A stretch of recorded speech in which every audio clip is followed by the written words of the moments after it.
I really appreciate the opportunity given by the Earth Observatory of Singapore and the Asian School of Environment to tell you the story of, as Vanessa said, the last eruption occurred in Spain. As most of you, all of you know, the Canary Islands are located in the Atlantic Ocean, close to the northwest coast of Africa.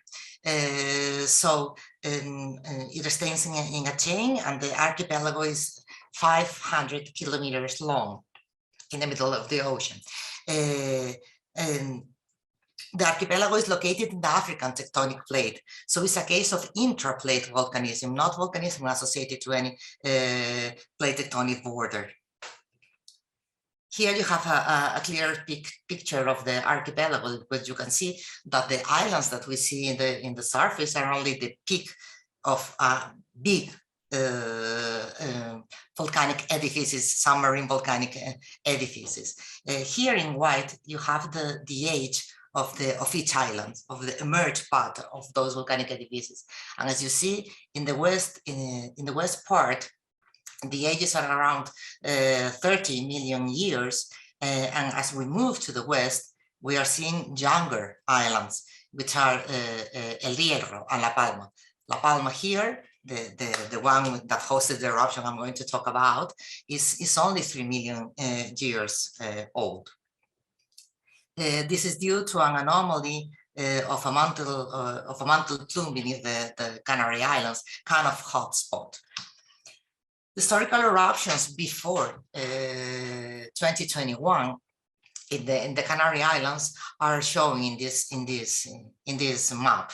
As the historical period in the Canary Islands is rather short, a little bit more than 400 years only. And in that period, only 4 islands of the archipelago experienced eruptions. Here, this one here, Lanzarote, 2 eruptions. This in the center, Tenerife, 4 eruptions. This small one here, El Hierro, with only 1 eruption, a submarine eruption.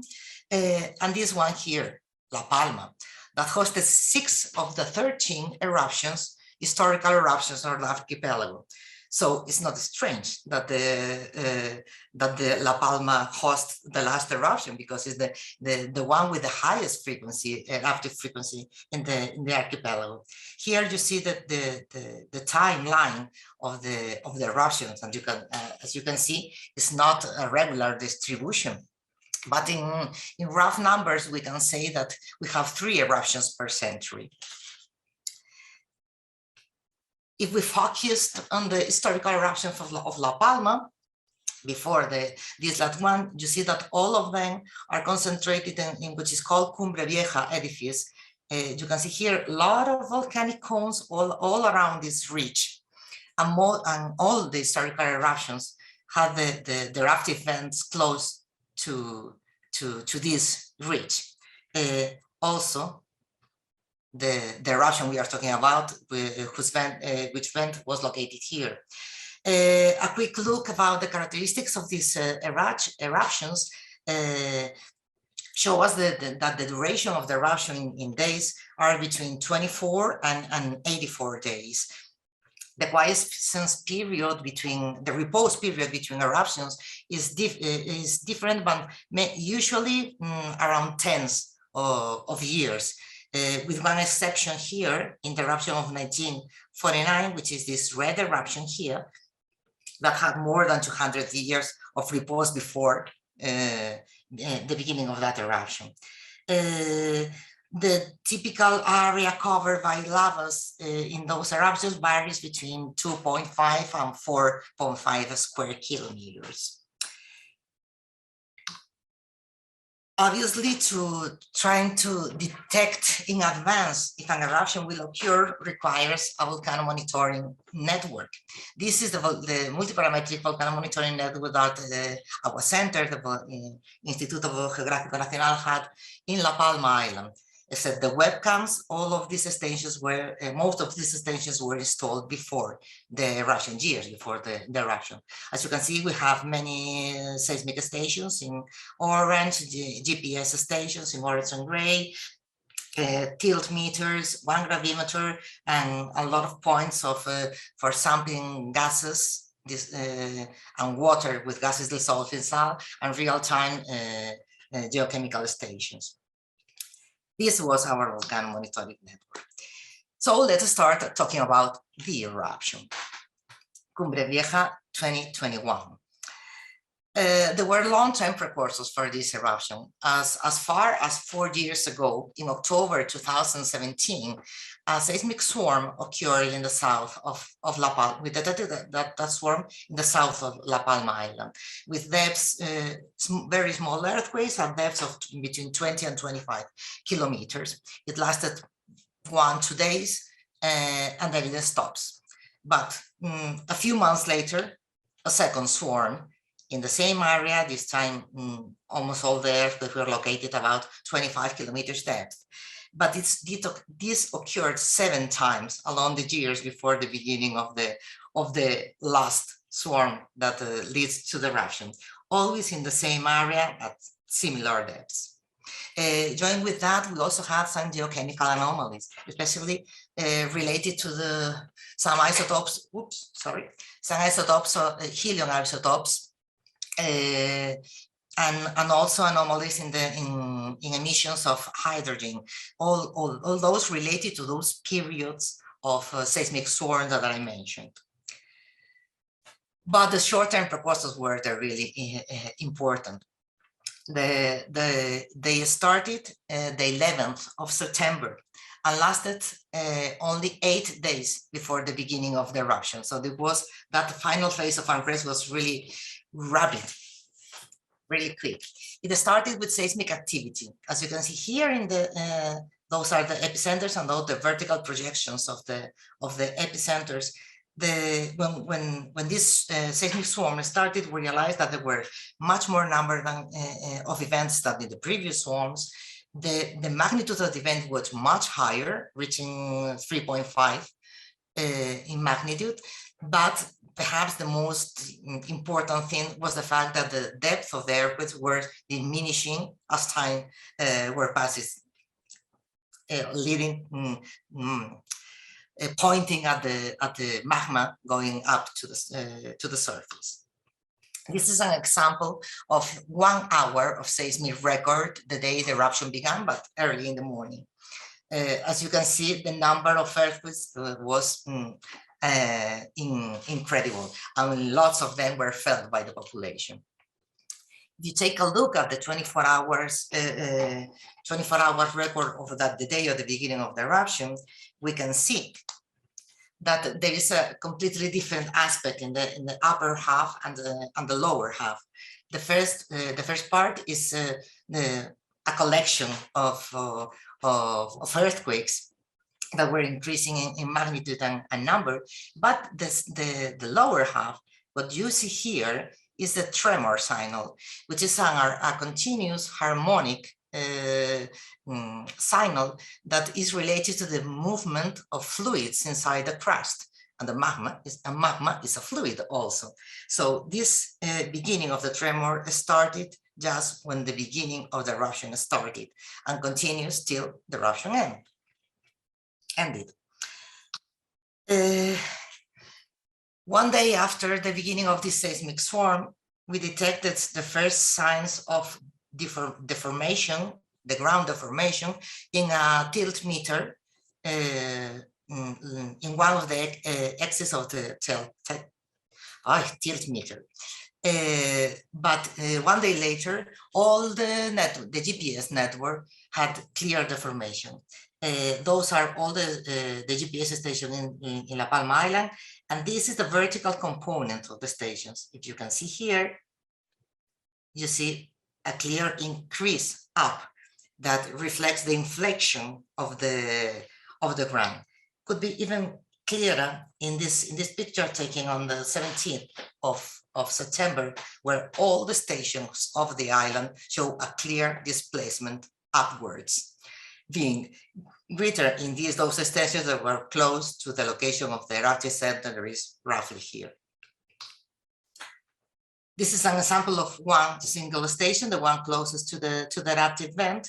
The blue is the vertical component, and you can see here that in 5 days, 10 centimeters of vertical deformation. We also measure deformation by INSAR, in radar interferometry from satellite, and this is a result obtained in the middle of the short-term unrest. Here, where we show the interferogram very clearly with deformations up to 6 centimeters. But for us, the most astonishing one was this one, with a pair of images taken in a quiet period and 1 day after the beginning of the eruption. And here you see all the fringes here that shows the typical pattern of a dike ascending to the surface. Just the day the first seismic swarm started on the 11th of September, we called the authorities to inform that about that swarm, and then the Canary Islands Volcanic Emergencies Plan was activated. The abbreviation in Spanish is this one, PEVOICA. And the most important organs of that plan were the scientific committee that met daily since, and sometimes 2 or 3 times a day, since the 13th of September till the end of the eruption, and later also. And then the steering committee that met every day after the scientific committee, and there were the ones that manage the emergency, evacuations, lockdowns, exclusion zone, all that kind of things. And they also prepare every day a daily summary of the volcanic activity and the measures taken that were distributed for inhabitants, general public, and media. This is a short video showing the combination of seismicity and the formation of the pre-eruptive phase. All the dark points are the GPS stations, and you will see arrows showing how the deformation, the horizontal deformation evolves, and we also see the epicenters of the earthquakes. At the beginning, they were very concentrated here. You see the deformation is increasing progressively. Then the earthquakes move to the north, even going to the sea. They stay there for a while. And then suddenly they moved to the north the very last day before the eruption started, till the vent opened in the place marked by the white star. And this is a video of the beginning of the eruption, because lots of televisions, a lot of people were recording in that area, because we saw some rocks falling, and people see online the location of the earthquakes. So that's, I don't know if you hear it in Spanish.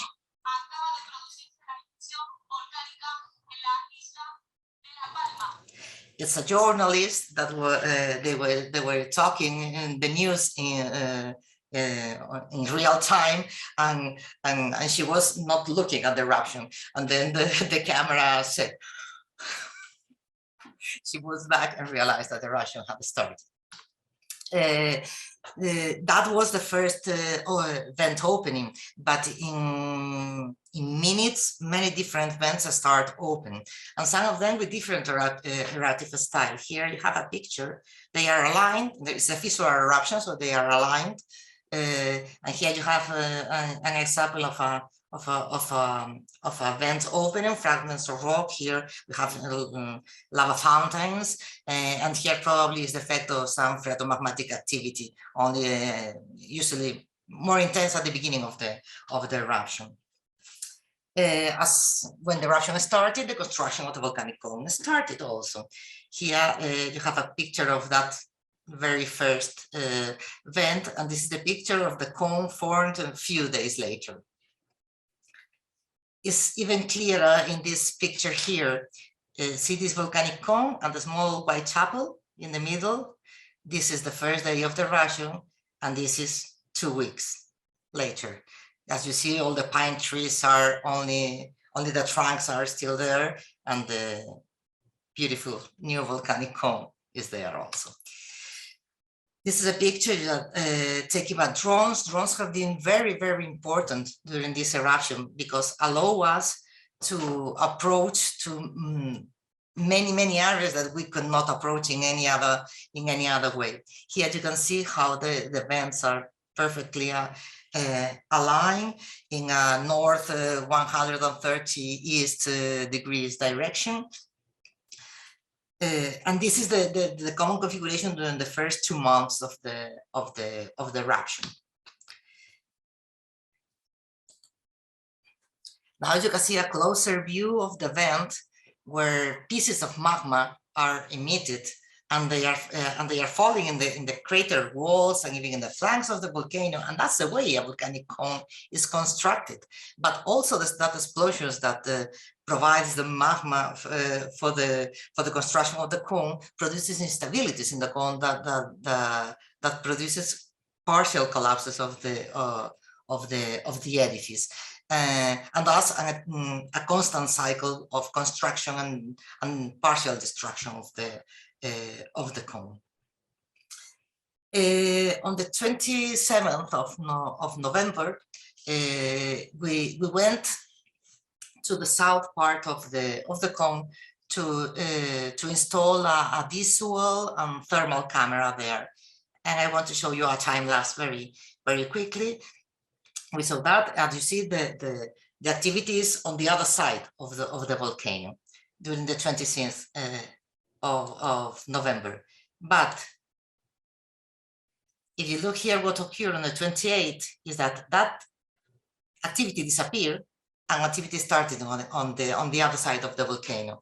That day, a new fissure opened in that moment at 3 in the morning on the southeast of the edifice, and all the activity was moved to that side of the volcano instead of the other side.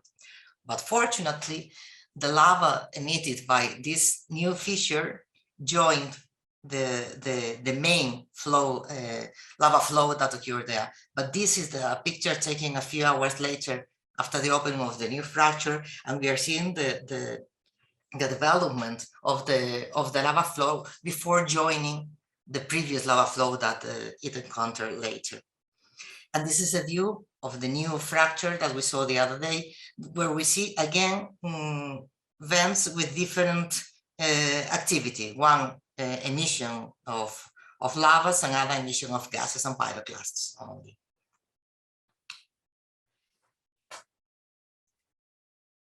Let's talk now about lava flows. This is a very short video taken the day 20 or so of the eruption, very close to the main volcanic log. And you see there was a main lava flow here that moves really rapid and channelized, but the previous lava flow that were rather cold in that moment. All that you can see, all this space here where we take this shot was covered by lava in 2 days. So we were always moving part of our instrumentation due to that. On other cases, suddenly new vents were open.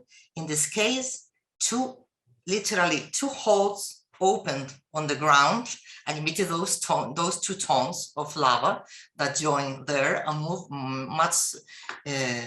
very rapidly to being a flat place like this one. But the common way lava moves in La Palma is shown, for example, in this video. The front of this lava flow is about 3-4 meters height, and the way is that blocks of lava fall from the lava front, and they are captured again by the lava flow as it advances. Very big blocks. And in this moment, we were searching if we will be able to take a sample of that lava, but we have to wait for it to be more secure than in this moment. And this is the aspect as the lava is evolving, is getting colder in the outside, but it's still very hot inside. The third day after the beginning of the eruption, we developed this lava flow hazard map. In that moment, there were three main vents we could identify the coordinates, and we compute this probabilistic hazard map. Considering that those four were the mission vent, we compute many different possible paths for the lava, and then compute which was the probability of each point to be covered by lava. And the result was this map. This is the real lava flow on the 22nd of September, the third day of the eruption, and it's clear that it followed the most probable paths predicted by the model. This is 3 days later. In this part, the topography is much more flat than previously, so the lava flow slowed down and opened wide instead of moving. But 3 days later, a new fluid lava flow go rapidly, go around this very probable path and reach the sea, forming a lava delta. This is the area covered on the 10th of October, 4th of November. In this period, the north part of this area was very covered by a lot of lava flows, and a lot of people was evacuated again.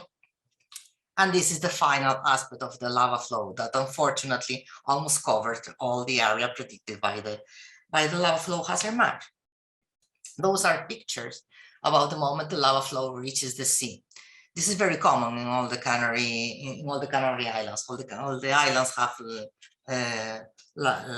lava deltas like those in those pictures. Obviously, in the moment the lava enters the sea, the changes in the conditions produces a total absence of marine life. But our experience in the previous eruption in El Hierro 10 years ago showed that in a few years, the life comes again to the sea, even stronger than previously, due to the different chemical elements that the lava provides to the sea. We talk about lava flows. Now we talk about the eruptive column, because this wasn't a Strombolian eruption. So we have both types of behavior. Magma flowing as a continuum, the lava flow, but also the style of the eruption could be explosive, where the magma is fragmented in small pieces injected into the atmosphere. And also we have two different aspects of the eruptive column. Here, a rather sustained eruptive column that could reach a few kilometers, but especially at the end by the end of the eruption, we have a kind of pulsating as emission,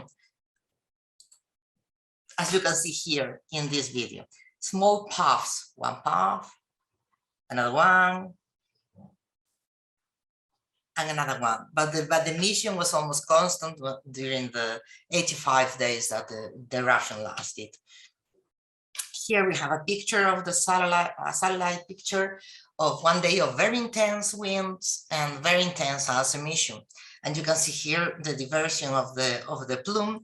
The winds rotated a few hours later, and all these ashes fall on Tenerife Island, located about 150 kilometers away. The characteristic height of the eruptive column was about 3.5 meters above mean sea level. But the maximum was reached the day the eruption ended. It was like the final event of the eruption. In that moment, the eruptive column reached about 8.5 kilometers above the mean sea level. And this is the image of the final of the eruption. In fact, when the column disappeared, there were no more emission of magma. Oops, sorry.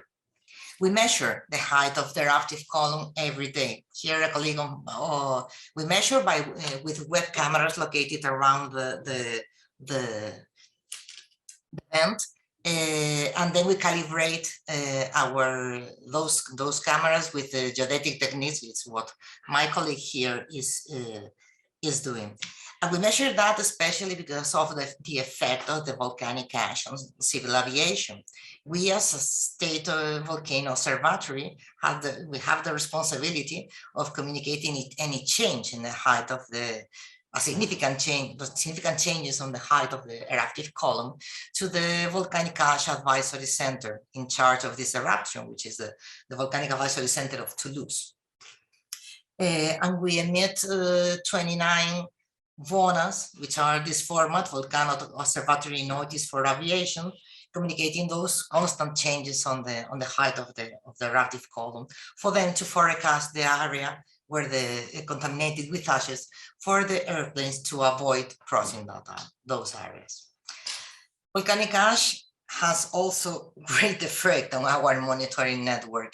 Our stations are located far in remote places, so they use batteries, and the batteries has to be charged with solar panels. Everything worked until with the ashes we find every day a thick layer of ashes on top of our solar panels, and we have to clean them. We were cleaning the whole day. Also in the airport, they were cleaning the whole day.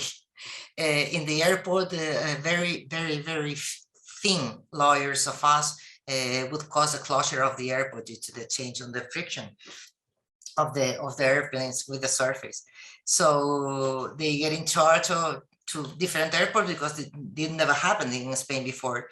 And they get in touch with Quito airport, one Japanese airport, and Catania, and they taught them how to clean the airport, and they do it very well. And we also have to clean our stations. Now I wanted to tell you a quick view about the whole eruption in terms of different geophysical and geodetical parameters. This, for example, is the evolution. The green line is the beginning of the eruption. This is the evolution of the real seismic amplitude measurement, which is a measure of the amplitude of the tremor signal. That signal that we taught, that we said that reflect the movement of the magma to the surface. And you see that there were very big changes at the beginning of the eruption, and even here a stop in the mission that lasted 2 or 3 hours. Probably due to a collapse of the main conduit. The more intense moments of the eruption were by the end of October, and then it diminishes and become more stable, but with higher peaks. And this peak here is the final day, the big emission that we show. This is the last day of the eruption, the 13th of December. Here you see the tremor, and see that suddenly the tremor signal disappeared. It's even more clear if we look at the spectrogram in terms of energy. Those low frequencies below 6 Earths disappear suddenly, and that's the end of eruption.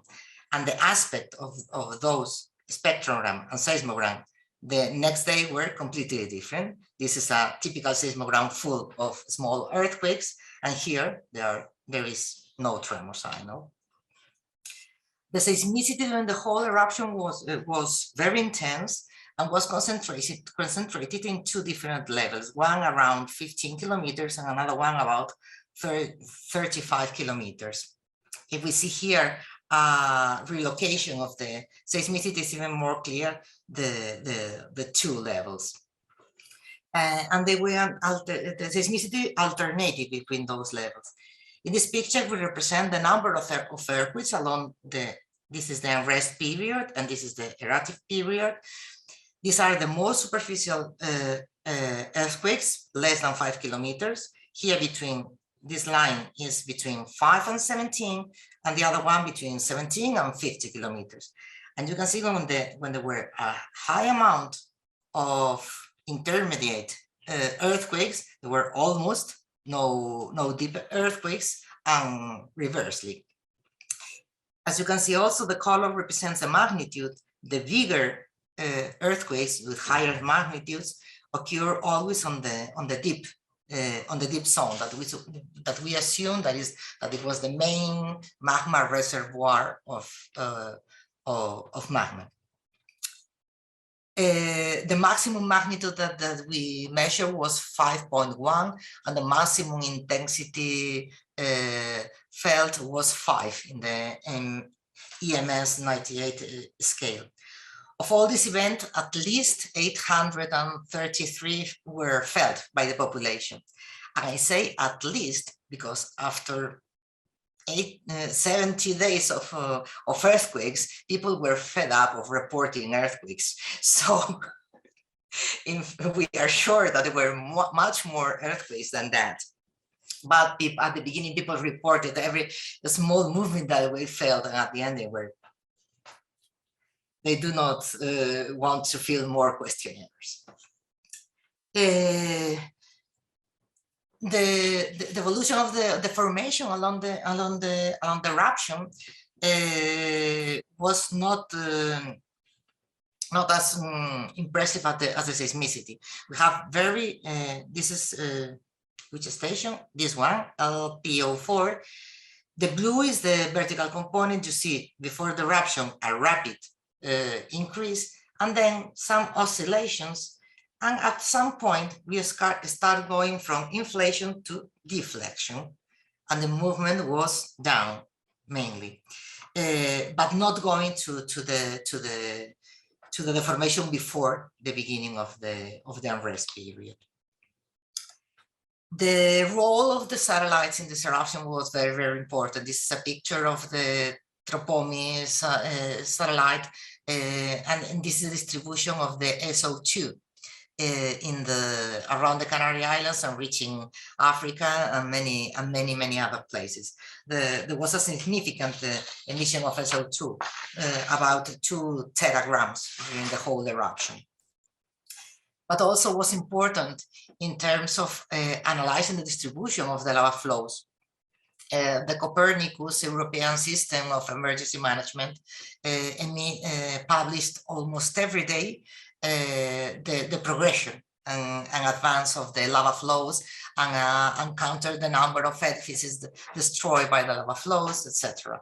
That was a valuable information that they provide daily, and for us was rather difficult to do that.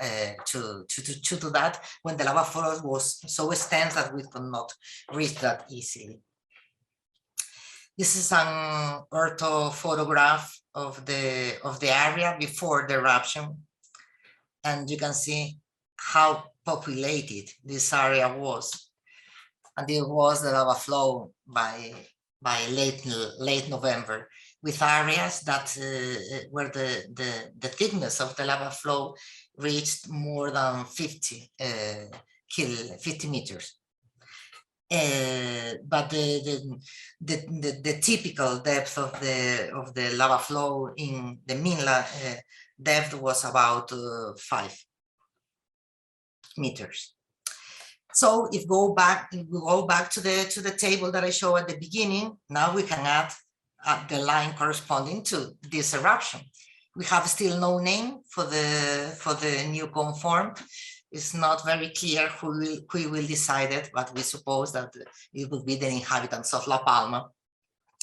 The duration of the eruption was 1 day longer than the longest historical eruption. Only 1 day to say I am the longest. But the most important and significant thing that makes this eruption different is the area covered by the lava flows.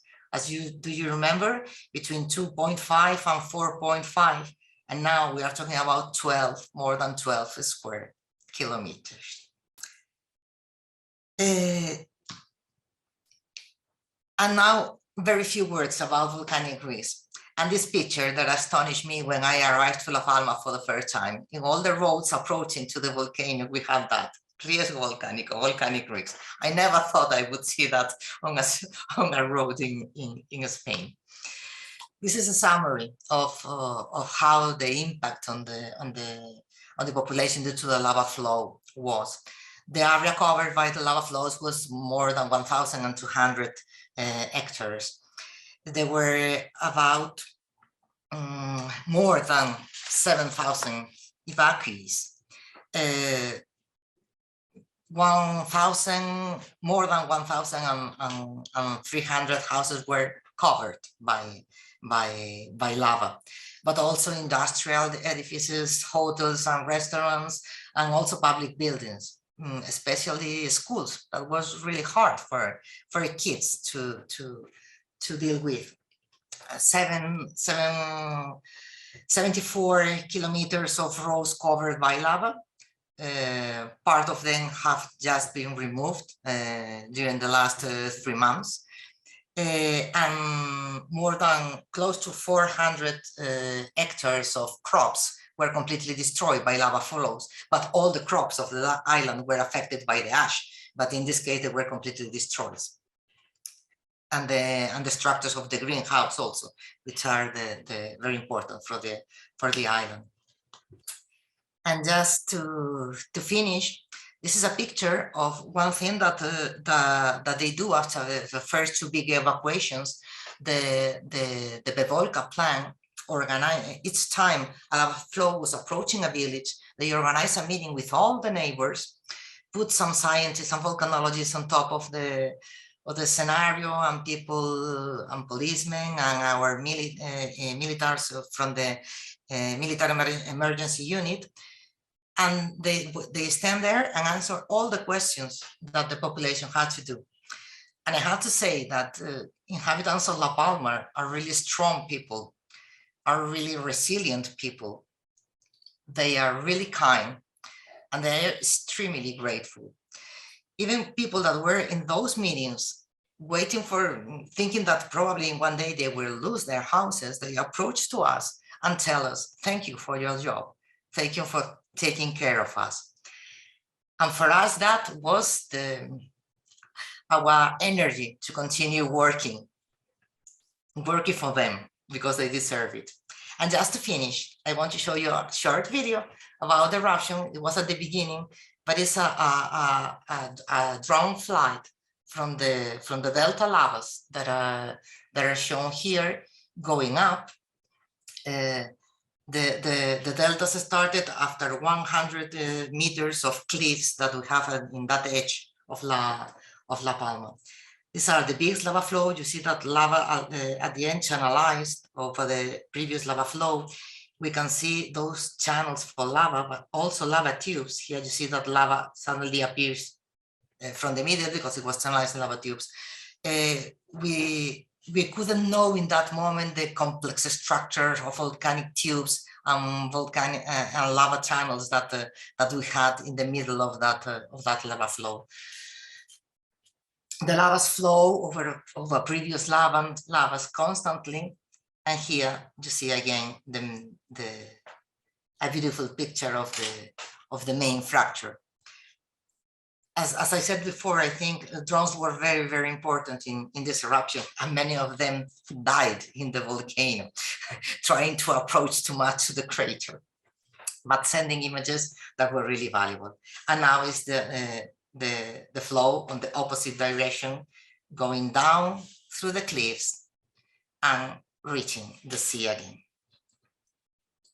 And I want to mention that for us, as volcanologists, this eruption is very significant because it's only the second eruption that we can monitor from the very beginning of the unrest.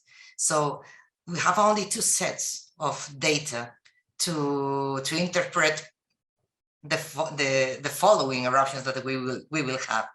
So this experience for us is something invaluable. And all we have learned, we hope that we will apply in the next eruption that we will have. Thank you.